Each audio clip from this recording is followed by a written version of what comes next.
Vous pouvez nous donner pour quelles raisons il ne faut pas reconfiner ?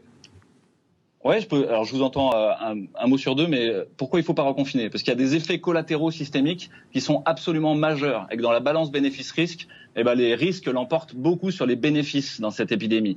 Les effets collatéraux majeurs, ils sont à la fois sanitaires, sociaux, économiques, systémiques. Sanitaires, vous avez des infarctus non revascularisés sur le premier confinement, des gens qui sont pas venus, ils avaient mal dans la poitrine, ils sont pas venus, ils sont retrouvés avec un cœur à la caisse en insuffisance cardiaque terminale.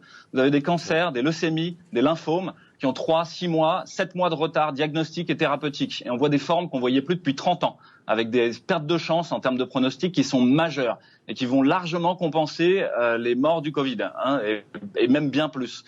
Vous avez des personnes âgées qui déclinent au niveau cognitif très très rapidement, d'être isolées socialement, d'être derrière des masques. Nous, on a des témoignages d'orthophonistes qui nous disent de semaine en semaine, ils reconnaissent plus un éléphant d'un lapin. Puis la semaine d'après, ils savent plus ce que c'est qu'une carotte. Pareil, vous avez des enfants en crèche qui sont avec des tatas masqués toute la journée, qui n'ont pas le droit de les toucher.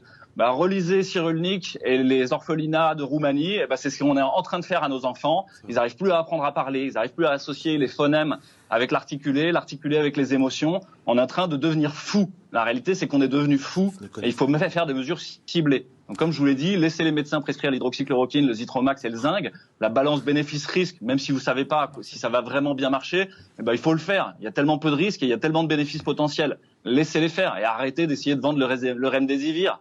Éclairer les conflits d'intérêts dans cette histoire auprès du conseil scientifique, auprès du gouvernement et auprès de la NSM. Je veux dire, ça, c'est le travail des journalistes. Et puis, masquer les personnes à risque, comme je vous l'ai dit, avec des FFP2, ça sert à rien de leur faire croire que le masque de papier va les sauver. C'est juste pas vrai, quoi. C'est une imposture et on le sait tous. Et puis, laisser les restaurants travailler, laisser les autres travailler, etc. Et puis, donner des sous à l'hôpital. Merci beaucoup, ça fait 15 docteur. ans qu'on n'a pas de sous. Merci, docteur Louis Fouché, d'avoir été avec nous.